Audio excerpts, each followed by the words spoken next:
So this is a presentation that's being put on by the Nashua, Squanicook, Nissitissit Rivers Wild and Scenic Stewardship Council in partnership with the Nashua River Watershed Association, specifically our Climate Impact Committee, which is chaired by Bob Pine, who's helping to host the show today.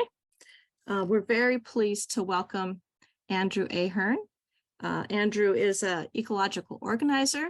He's a freelance writer, and he's a public educator based in Boston. And he is going to tell us what degrowth is and why we should find it interesting. So go ahead, Andrew. Thank you so much, Wen. Thank you all for having me. It's a real honor to be here. I'm sorry Al couldn't be here. He has other bigger fish to fry, though I know he was very excited about this. So I'm anxious to see his reaction when he gets the recording. But yeah, my name's Andrew Ahern. I live in Boston in Jamaica Plain. I use he, him pronouns. I am a member of the Sunrise Movement, of the Boston Democratic Socialists of America, among other environmental and political organizations, though I am speaking on my own behalf here. So I have I am not a representative of any of those organizations tonight. I really appreciate Robert being able to facilitate the screen sharing. And I will just tell you to go to the next slide when that time comes, Robert. So again, really appreciate you. So yeah, my presentation will probably be about 30 to 40 minutes, and it's really going to be an overview of degrowth, sort of give everyone a basic understanding of this ecological philosophy and political program. And then for about the last 20 or 15 minutes, I'm really hoping we can have a discussion. And that, of course, can include questions that you all might have of me, but I'm as equally interested in hearing everyone else's thoughts and opinions and suggestions, so on and so forth. So I would really appreciate if this could be somewhat of a dialogue rather than just me speaking at you, which one unfortunately will happen for the first 30 minutes of this. So let's get into it. So yeah, tonight we're going to be talking about degrowth and a Green New Deal. And when it comes to degrowth, we're going to address a lot of different things. It's kind of a huge topic to discuss. So inevitably, I'll have to leave out some details or important pieces of information that didn't make it into this presentation. And as I said, we can all discuss and ask questions at the end, where I invite everyone to contribute as they see fit. So with that, I want to provide a base understanding of degrowth so that people know the types of ideas that are being developed in the ecological and political spheres, and also to help inform us as activists, as environmentalists, as workers, as people who generally care about the welfare of each other and our shared planet, about really what type of world we want to live in and fight for. For me personally, I very much feel that degrowth has helped expand my understanding of the ecological crisis and provide me with additional tools, policies, and vision for a better world. And I hope it will have a similar impact on you. So you can go to the next slide. To start to cover our bases, I think a definition of degrowth is necessary. So maybe folks have heard of degrowth, maybe you've read some articles, heard it mentioned in a podcast, or even have your own vague idea based on the very accosting term degrowth itself. Next slide. In its simplest, degrowth can be defined as a planned reduction of energy and resource use, primarily in rich nations, designed to bring the economy back into balance with the living world in a way that reduces inequality and improves human well-being. And this is from a definition from a scholar named Jason Hickel, who's probably the most prominent and well-known degrowth scholar and advocate. Just this past week, he was speaking to the Dutch Parliament about degrowth, and such an event is the first time where degrowth has actually been brought into a parliament and had a specific hearing about it. So it is becoming increasingly popular. But as we can see in this definition, there are kind of two things that degrowth aims at. So primarily a reduction of energy and material use in rich nations to keep human economies in balance with the living world, which we might call the more physical or natural emphasis of degrowth, along with the social and political goals of reducing inequality and improving human well-being. So fundamentally, it is about reducing demand for energy and materials and providing all people with a sufficient standard of living. So fundamentally, degrowth believes society-wide we can live better lives while using less energy and materials in the aggregate. You can go to the next slide. To even broaden our understanding and really deepen it as well, we can also say that degrowth is an analytical framework. It is not a campaign slogan. Degrowth is a way of analyzing our economy and social structures by providing a critique and a path forward. I emphasize this point because that it's an analytical framework and not a campaign slogan, because one of the main critiques against degrowth, and maybe some of you have this already, is that it is a negative and ugly sounding word. And you personally might be right. It might be a terrible word. It might be really ugly. It might not be the type of term you'd use when you canvass at someone's door or for a politician to make in a speech.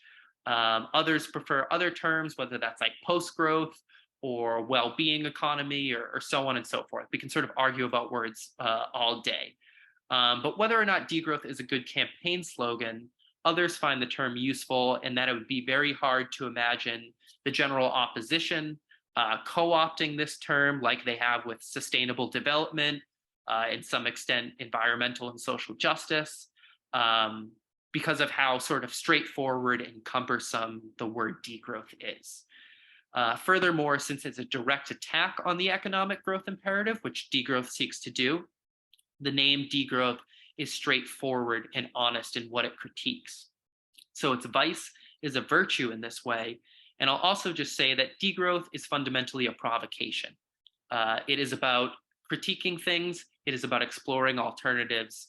And in order to engage in that conversation, often we have to be provoked to have it. Moving on, who is the degrowth community? Degrowth community is a body of academic scholars, activists, and everyday people looking for alternatives to our growth-dependent system. There are degrowth conferences, a master's program in Spain focused on degrowth, and a global debate about the merits and shortcomings of degrowth within ecological politics and movements. As I mentioned before, one of the key tenets of degrowth is a reduction of energy and material use in rich nations.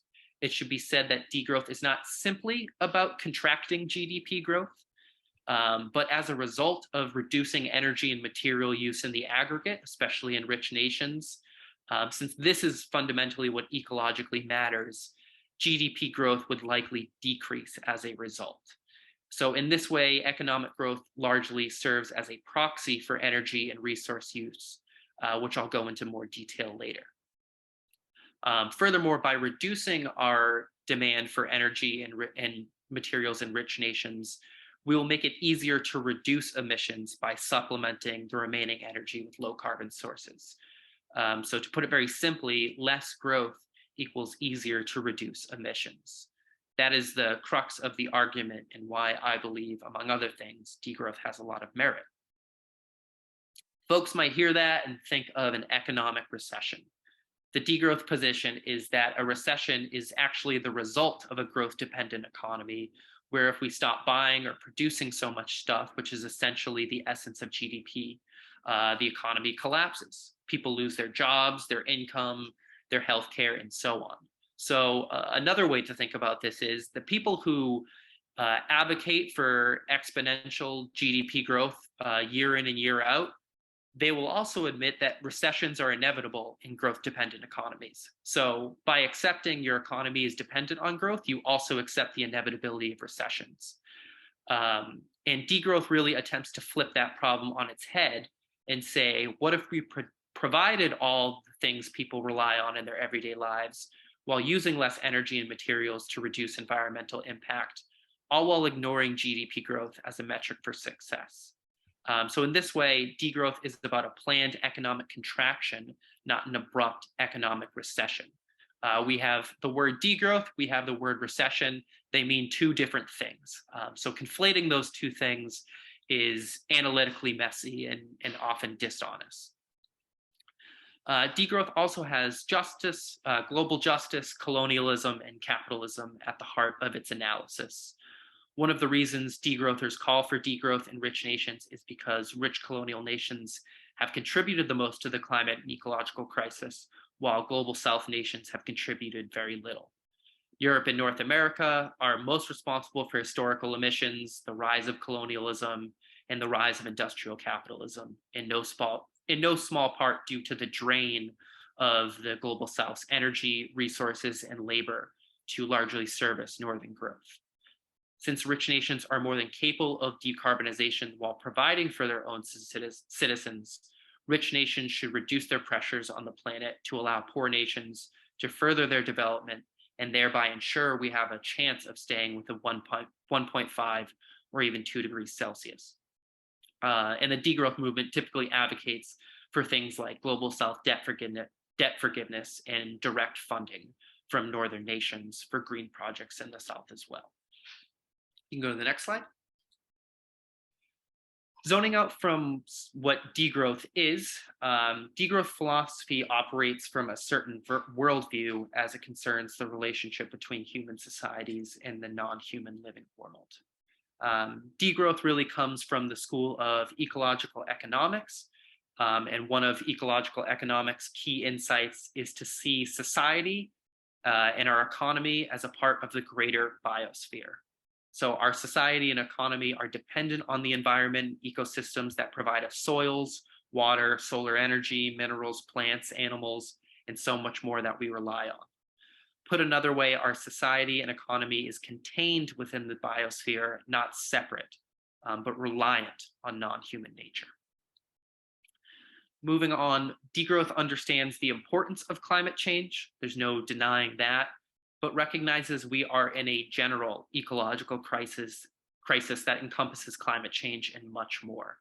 So taking into account the concept of the 9 planetary boundaries that scientists tell us are imperative we do not exceed in order to stay within a safe operating space for humanity, degrowth asks us to have a wider ecological frame of mind about what we're dealing with. And this is important because even if we're to decarbonize our economy sooner than later, and unfortunately we're not, we would still have many overlapping ecological problems that economic growth helps accelerate. So according to the United Nations, for instance, resource use accounts for up to 90% of biodiversity loss and water stress. The more growth we have, the more extraction, the more ecological harm, the greater biodiversity loss, water stress, eutrophication, all these other things will happen as a result. So fundamentally, there's no addressing our planetary emergency without also addressing the economic growth imperative. And finally, degrowth also shares many similarities with the Marxist eco-socialist tradition, which argues that capitalism is the root cause of our social and ecological crisis. Since the ecological crisis has coincided with the rise of global industrial capitalism, and that much of our ecological problems stem from who owns and controls our production systems. As it stands, it's privately owned with little democratic say. And degrowth takes this sort of insight of socialism and Marxism a little bit further and asks not only who owns production, but also what are we producing and the scale of production within a limited biosphere. You can go to the next slide. So now that we have a basic understanding of the degrowth philosophy, you might be asking why degrowth is even necessary. Can't we just have renewable energy, give people good paying jobs, and essentially call it a day? But unfortunately, the climate and ecological crisis calls for much more than that. Many of us understand the short time span we have to limit global warming to relatively safe limits. As I've said before, degrowthers argue that if we contract economic activity among major polluting industries, we can achieve the massive emissions reductions needed within that short time span. So again, less energy demand means it's easier to reduce emissions. But there are other reasons why degrowth has merit. As it stands, leading scientific bodies like the IPCC's 2018 report on global warming assumes we will have a massive deployment of what are called negative emissions technologies to suck carbon out of the air. As it stands, none of these technologies currently exist at scale, and where they do exist, they operate on much smaller scales, are very energy intensive, extremely expensive, and repeatedly miss their proposed targets. One of these technologies, the IPCC's 2018 report assumes we will use, is called BECCS, or bioenergy with carbon capture and storage. And this image here gives you a good insight in sort of how BECCS operates. But basically what BECCS does is grow a bunch of trees, probably monocrop trees for the most part, and then they use that biomass for energy production and finally capture those emissions that have been produced. So as it stands, the IPCC estimates that to deploy BECCS at the necessary scale, we will need land 3 times the size of India. And such a scenario will drastically challenge our ability to grow food and will generally have major impacts on land use as well. Unfortunately, this element of the 2018 report isn't discussed enough. As I said, this technology does not exist really anywhere, and it certainly does not exist at scale, and it's really never proven to work. So what the IPCC and many others are doing is putting faith in technologies that really don't exist. So we're operating under technological faith in some sense, not evidence. And degrowth argues that we need a variety of sustainable eco-technologies to decarbonize and reduce our material throughput, but simply relying on technology or efficiency gains won't be enough. We need to, in some sense, collectively limit the size of our economies and do so in an equitable way. You can move to the next slide. It could be said that degrowth offers us an alternative to faith-based technologies. But with this understanding, degrowth is a direct response to the school of thought called eco-modernism. Eco-moderns argue that by humanity developing technologies, we can have less of an impact by decoupling our development from environmental damage. The IPCC scenario with BECCS comes straight from this school of thinking. It is fundamentally technology through and through, without really questioning how our political and social structures are set up. Degrowth is also a response to the belief in green growth, which is based on the understanding that as long as economic growth remains a predominant goal, a decoupling, that term again, of economic growth from resource use and adverse environmental impacts is required. So eco-modernism is sort of a school of philosophy or environmental politics, and sort of green growth is its main means for achieving some sort of ecological sustainability. But just to be clear, because I've used this term a couple times, decoupling, for those who don't know, just means that 2 phenomena or trends that are currently or historically tethered to one another become untethered or decoupled through the development of technologies or efficiency gains that allow those 2 trends to diverge. And I'll be able to show you some evidence of this in a little bit. But there is some evidence of GDP growth and CO2 emissions decoupling in rich nations due to primarily renewable energy. Only 14 countries, in fact, even though those numbers are a little bit problematic. And like I said, green growth and eco-modernism are basically 2 sides of the same coin. Both believe that the climate and ecological crisis are essentially a lack of developed and deployed technologies that would allow us to continue on the path we're going, but with less environmental harm.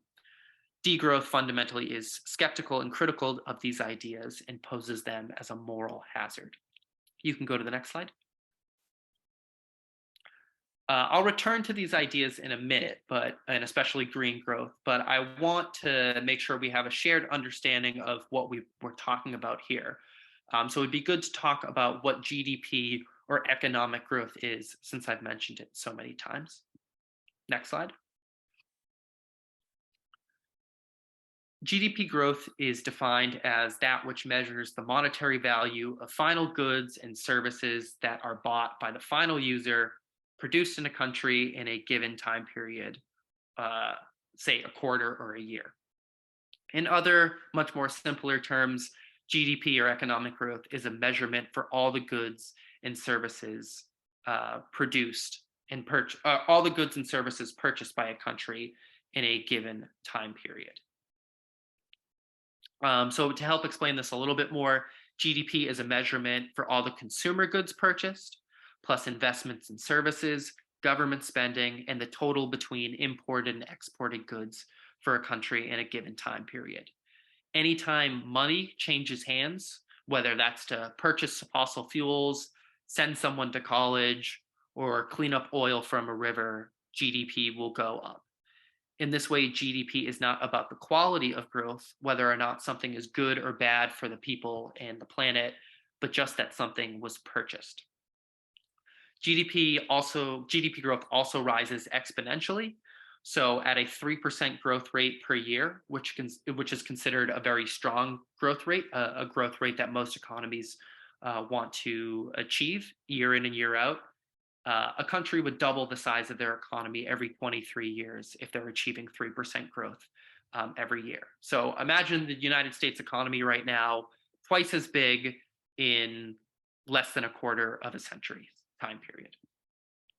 That's sort of what we're up against. So maybe that'll help you imagine sort of if we're just doubling our economy, it can be very hard to sort of reduce environmental impact as we're doing so.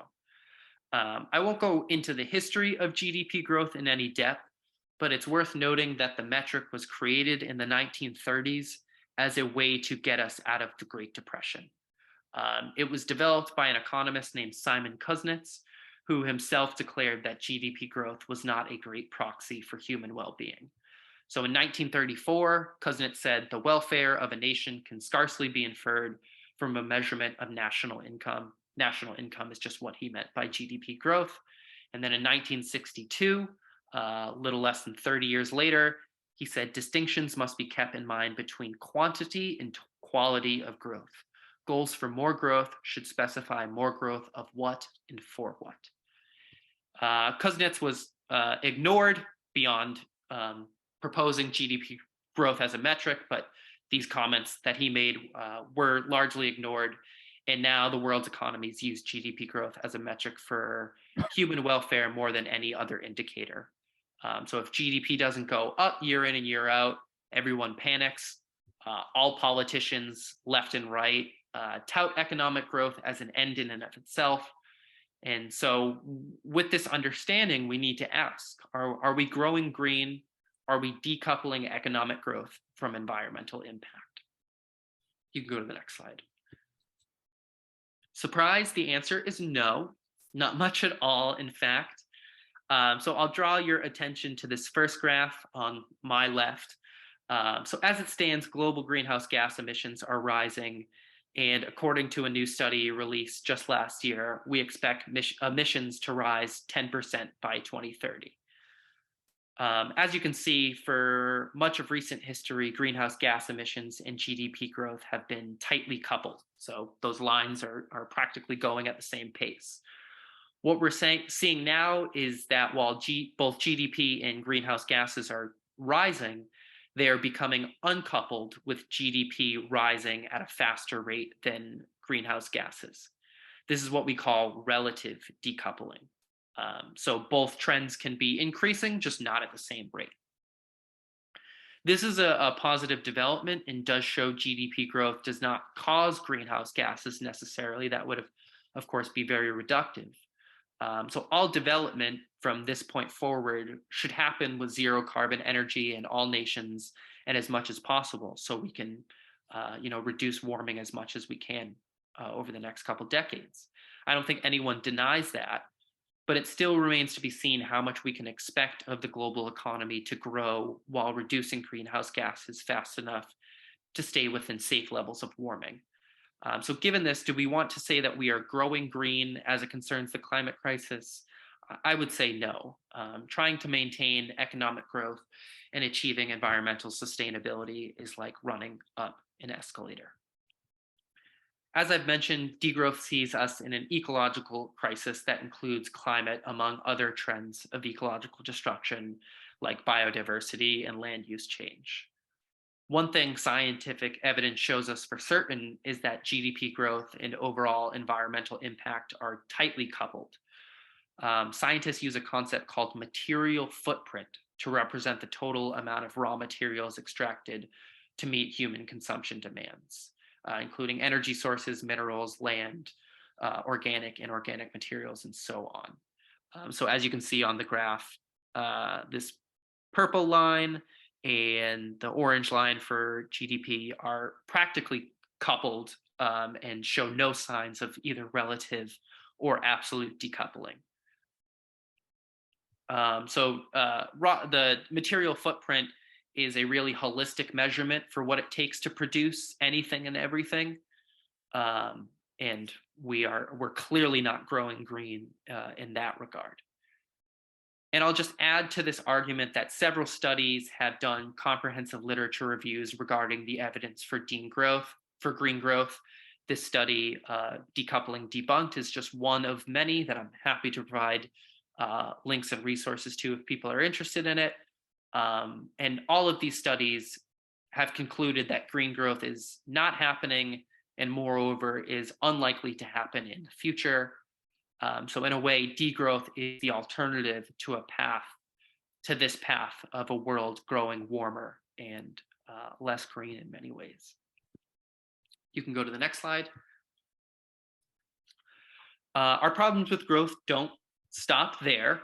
We are also growing extremely unequally, with the top earners capturing the most from growth, while at the same time the richest people are increasing their emissions, while low income and even middle income people have either stagnated in terms of per capita emissions or have in many cases lowered their per capita emissions.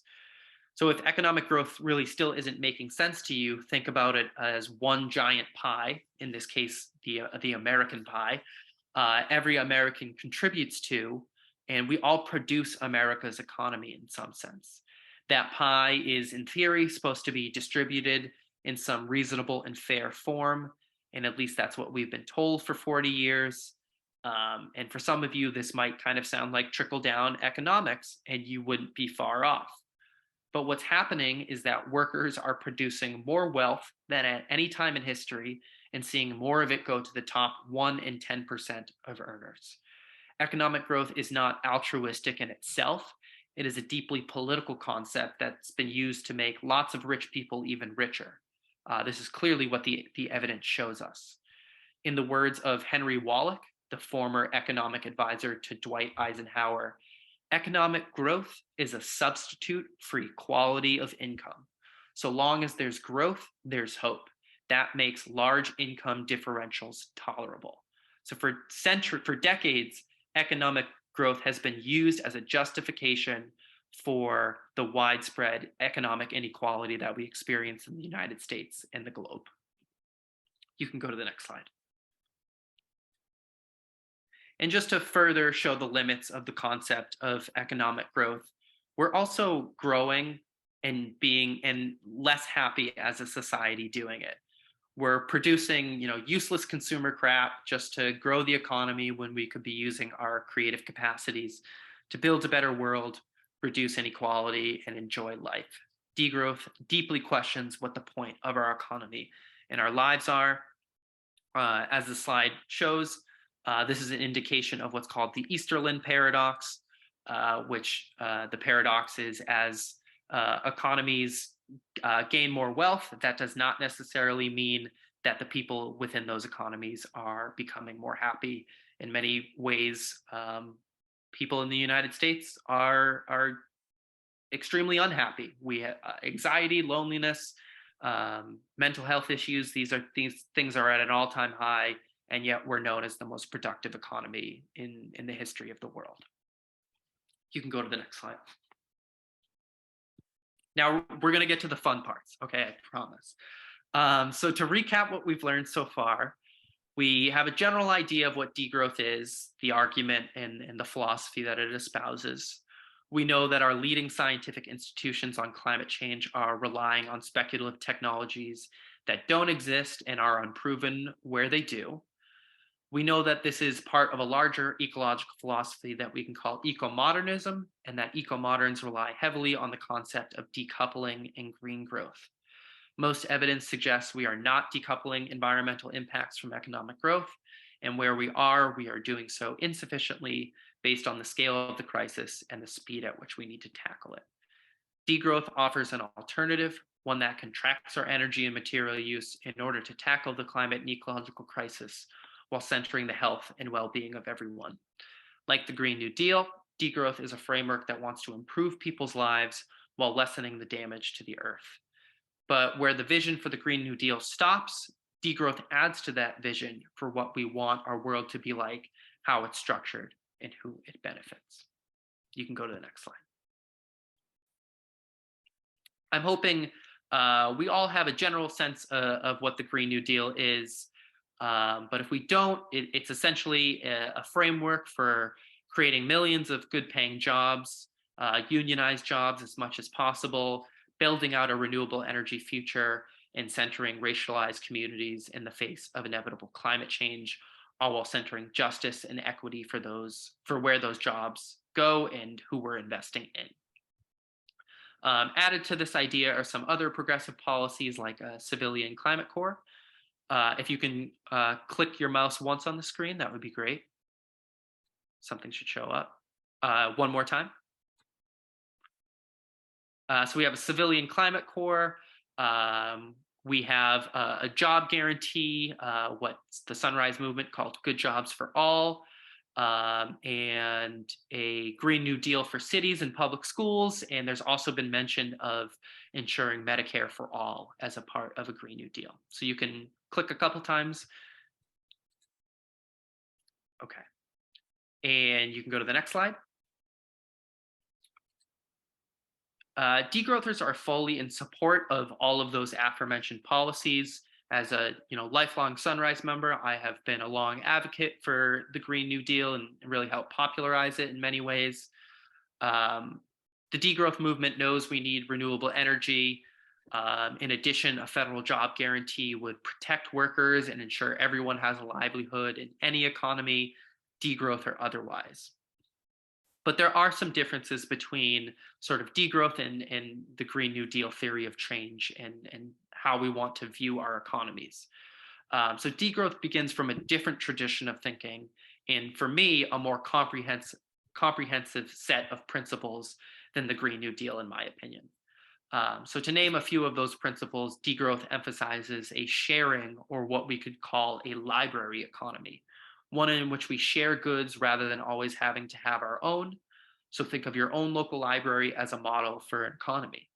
At any time, you are free to borrow a book, use it, and return it without having to properly own it.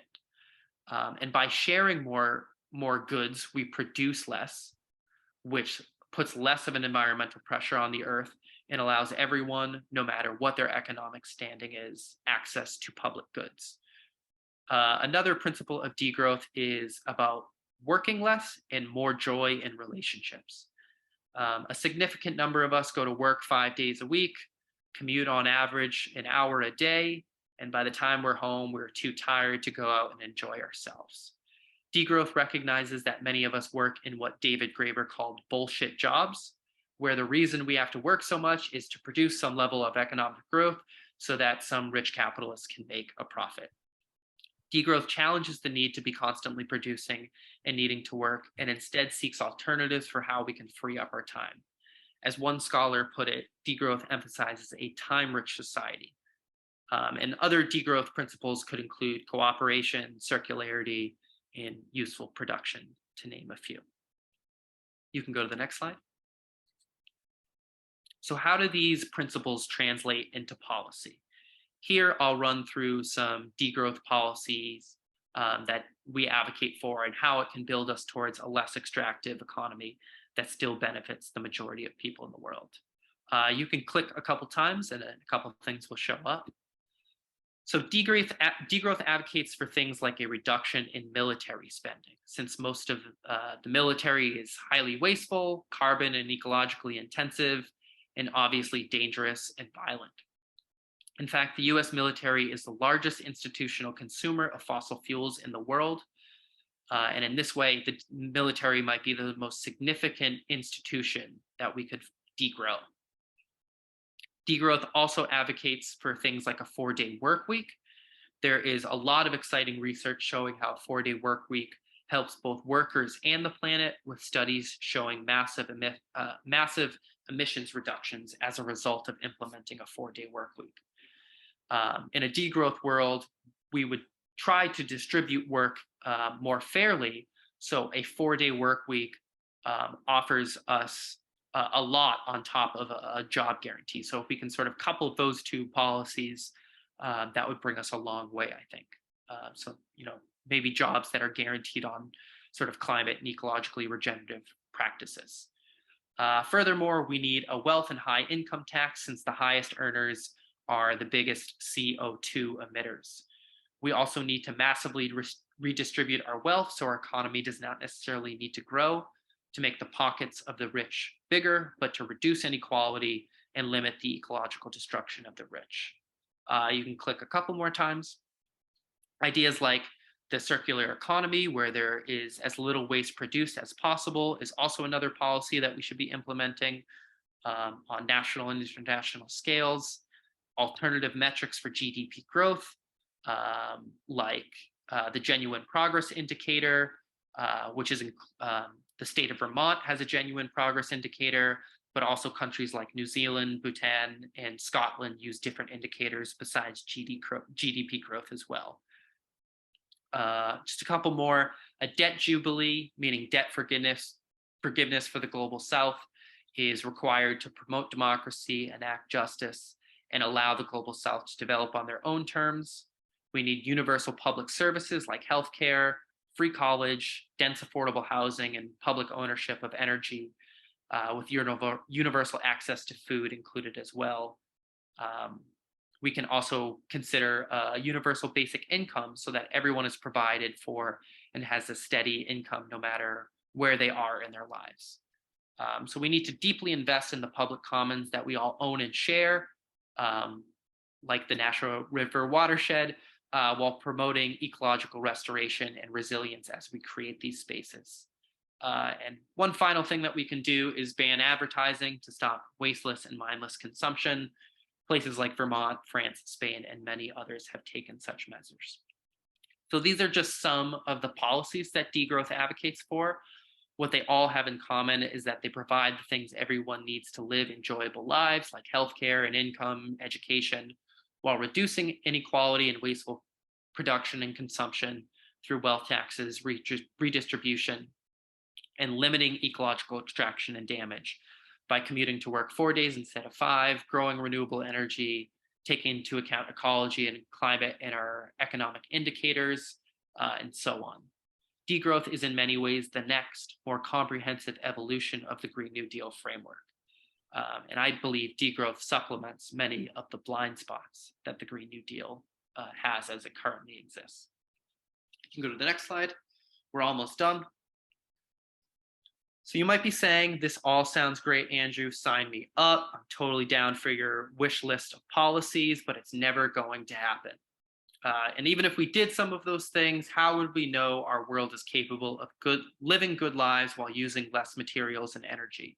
And I'll tell you, beyond the cultural and philosophic reasons, we have direct evidence that we can use less materials and energy globally while providing all the necessities of life for 10 billion people. So one study that was released in 2020 modeled how we can provide decent lives with minimum energy. What they found was that by the year 2050, we can provide all the projected 10 billion people who will populate the Earth by then with green housing, universal healthcare and education, materials like clothing, electronics, and hygiene, and more by restructuring our economies and utilizing the best existing technologies we have available today. What they found is that we could cut overall energy to levels seen in 1960s Sweden. In some cases, they found rich countries could cut their energy use by over 90%, all while providing many of the necessities of a healthy and enjoyable life. In this model, they found that we could use all existing renewable energy today that's being generated to provide nearly all global energy needs were we to degrow and structure our economies differently. Evidence shows us that it's possible to get out of our ecological and economic mess if we invest in structure things the right way. Next slide. You might be saying, that's just a model, Andrew. Models are fine. That doesn't really provide us evidence for what people think. And no everyday person is going to get on board with this kind of stuff, but I would say you're wrong. So in my own research, I was able to find that many of the world's over 25 citizens' assemblies suggested radical ecological policy, much of which is exactly in line with the degrowth policy framework. So how most of these assemblies work is by sortition. So randomly selected citizens that reflect a country's population are selected to participate in a multiple-month session where they learn about the ecological crisis and offer policy and recommendations to their respective leaders.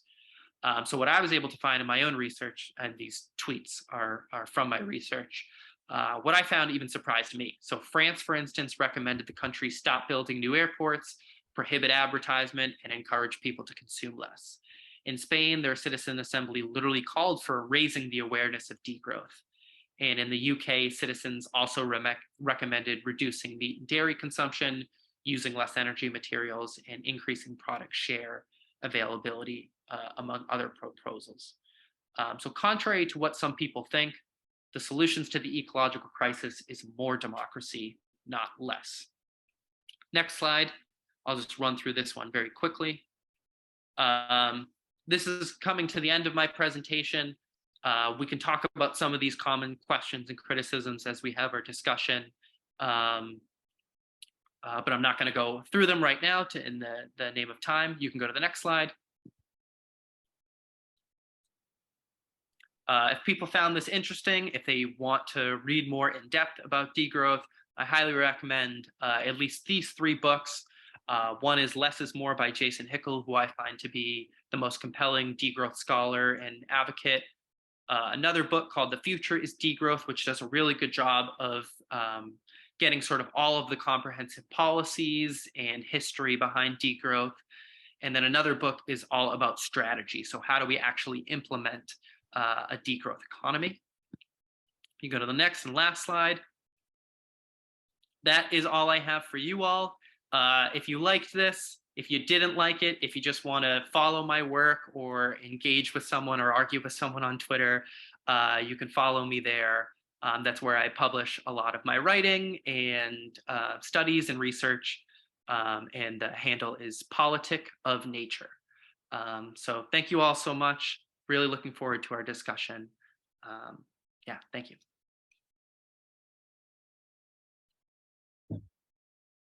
All right. Thank you very much, Andrew. That's a lot to think about and very interesting. Do people have questions? I don't know if you want to raise your hand or something so we can try and organize a discussion. Anybody have a question they'd like to start with? Mark Archambault. Andrew, excellent presentation. Yeah, I'm a member of CASI, the Center for the Advancement of the Steady State Economy. How do you see that sort of effort differing from degrowth? It looks like, you know, the steady state economy is just that, saying we'll stay level, whereas degrowth is trying to decrease the throughput of material and all that. Great question, Mark. I think we are absolutely on the same side here. So as I hope I tried to emphasize, degrowth is a sort of transition framework, right? I don't think that there is a permanent state of degrowth. I think what degrowth advocates end goal is for a steady state economy. The argument is that in order to get to a steady state economy, one that's actually ecologically sustainable, it will require us to reduce the amount of energy and materials we use now, and then we can find some sustainable level. But if we were to, increase the amount of resources and energy use now, and then get to some sort of steady state, that could potentially have drastic effects on the environment and people. So yeah, I very much view degrowth as a temporary thing in order to achieve a steady state economy. Right, and that makes full sense, because we wouldn't want to have our steady state with the emissions that we have now, because that is certainly not sustainable. And yeah, so excellent presentation. I'll be looking for these resources that you shared with us. So thank you. I see some things in the chat. So, and it seems to be mostly about some of the resources. What I will do, I don't know if it's, I should do this with Win or Al. I will make sure that my slides are included in any follow-up emails so people can view them and look at them and get those resources. I'll also put in the chat what those 3 books were. Other questions or comments?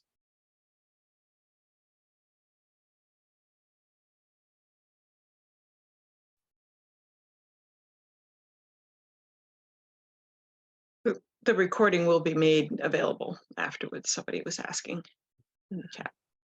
Well, I will comment that that was a fascinating set of ideas and thoughts, a lot of things to chew on, and that was Al really wanted to do this as one of our programs, and I think he was right. I mean, there's just so many ideas that filter through a lot of different aspects of who we are as a society. So I appreciate your giving this, and hope we all learned something.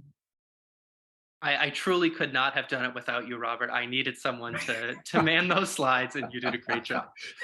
Well, it was a little tough going in the beginning, but I managed to You found develop a your rhythm footing. to it. It's about cooperation, right? We do have a comment, question from Jean Navard. How did the degrowth movement get started? Where did this begin? Yeah, so the term degrowth was first coined by a French philosopher named André Gorz, and the term in French is décroissance, which sounds so much better than degrowth, as I think French language is just naturally more appealing than English in many ways. So he used it, I think, in the 1970s, talking about sort of ecological sustainability. And then from there, it sort of grew, I think, especially in France and Spain. But these ideas have also been very influenced by global South scholars and environmental justice movements who have seen the direct impacts of economic growth in order to service the global North on their lands. So yeah, it sort of comes from a couple different traditions of ecological economics in the 1980s with Herman Daly and steady state economics, the sort of more Marxist eco-socialist tradition of André Gorz and others, and then ecological economics, Marxism, and then the environmental justice movement as well.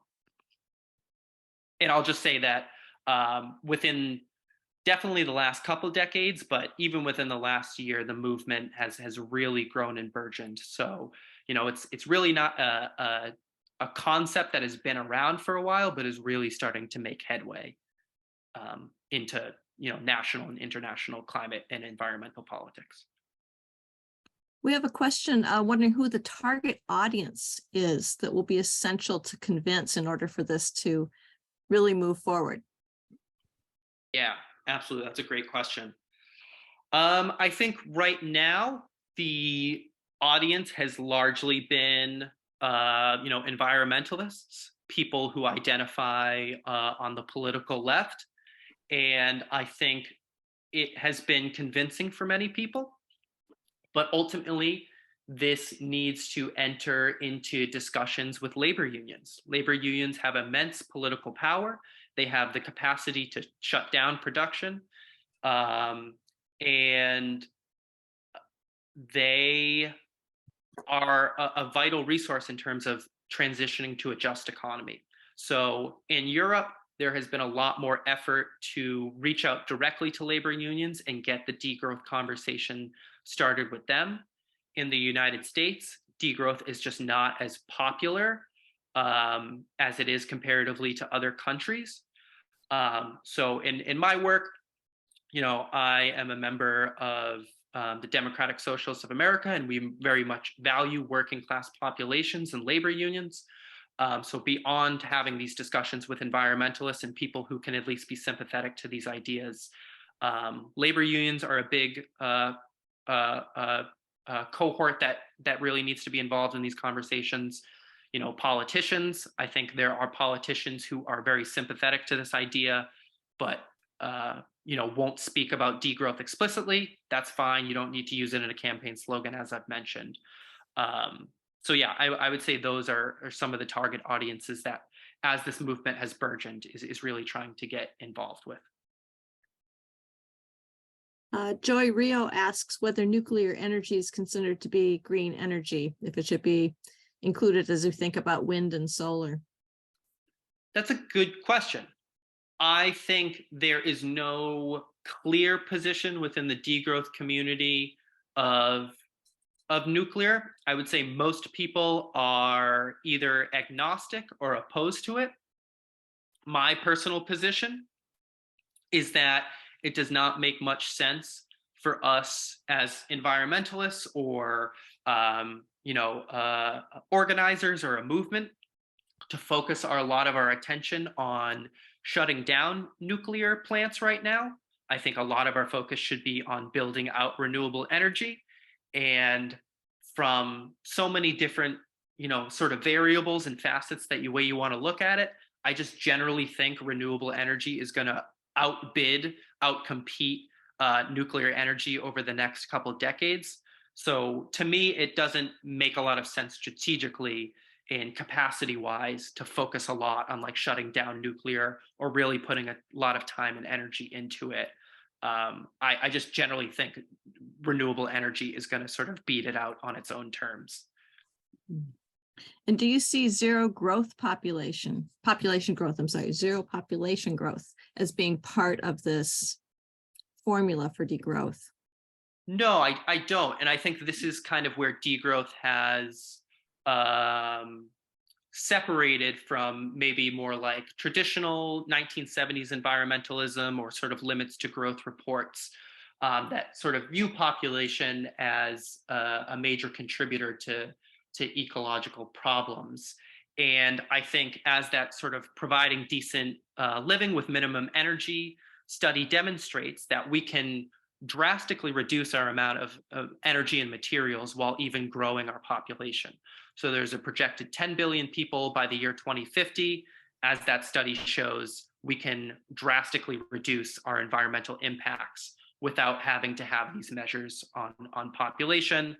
I'd also just say that there is a long racist history of population discussions. We know that the largest source of growing populations are in the global South. So yeah, I would say from those two things, I think that the focus should not be on population, but on production and consumption. Okay. We have a couple questions on countries that may have tried some of these actions. You mentioned France and Spain. Have any countries actually implemented some of these ideas, and how successful were they? Yes. So no country has tried to implement a degrowth or a post-growth economy. So in that way, sort of like in that comprehensive frame, we're not there yet. But we can see from, countries that are really experimenting with a 4-day work week, they're seeing that their workers are much happy, that emissions are being reduced as a result from not commuting, not having to get takeout so much, cooking from home. That's a specific policy that has worked out really well. Other, measures to implement, advertising bans have been maybe not as successful in terms of, I can't really say whether it's been successful or not in terms of ecology, but I think people's quality of life by reducing advertising has shown to be successful. No country, to my mind, has tried to do any sort of federal job guarantee. So that would be a huge policy that I would like to implement. And then one more thing I'll just add is that in terms of military reduction, that was a big point that I tried to emphasize, is how polluting the military is. We do have precedents for countries like Costa Rica drastically, if not downright eliminating their military. And we just know that by doing that, we would drastically reduce our emissions, reduce the land that these military bases take up that, harm biodiversity and pollute waterways and so on and so forth. So the short answer to that question is we can see a lot of these different policies being implemented on sort of a country by country basis, but no country has implemented sort of this whole package of policies in the name of achieving an economy that's not dependent on economic growth. Okay. I know we're coming up on the end of our time. I'm going to squeeze in one more question. Pallavi observes that socialist and non-capitalistic countries could be taking the lead on degrowth. Is there a way to talk about degrowth without having it be anti-capitalistic, where people will just, I think, sort of shut down? Sure. I appreciate the question. I would say degrowth is an explicitly pretty anti-capitalist school of thought, though, in your conversations with people, if you think that they're going to react negatively to that, that's perfectly fine. But I would challenge us as environmentalists to think about how destructive the nature of capitalism really is. Capitalism is dependent on perpetual growth year in and year out. It seeks profit above people and planet and all else. And it has drastic impacts on our environment in terms of, the sort of externalities and the people who are viewed as others. So I think as environmentalists, we really need to be sort of explicit in that capitalism is a danger to our planet. But like I said, if you're sort of having a conversation with someone and you think that they're going to react negatively to that, that's perfectly fine. I think most people will react pretty positively to the policies that I've laid out, or help them understand that more resource use means more ecological harm. So that's sort of how I would frame it. I would sort of use it as like a show sort of the positive side things of what we can do if we were to implement the types of things that I think most people would really, really want in their day-to-day lives. Right. So look for that common ground with each person you speak with. Sounds good. Well, this has been wonderful, Andrew, and it's just the beginning of such a big conversation. I want to thank you for joining us. For folks who put questions in the chat, I will pull those into our system and see if we can get answers from Andrew on any of them. And we did record this today, so we'll be sharing the recording with you as well afterwards. So again, thank you so much, Andrew. It was wonderful. Thank you so much. I will also put my email address in the chat in case anyone has follow-up questions or wants to talk further. I'm always happy to chat with people. But thank you all so much. I can't believe there was almost over 40 people in this room at one point, which warms my heart to show that there are people interested in these ideas. But yeah, hope to see you all again and hope to collaborate in the future. Thank you so much. Thank you.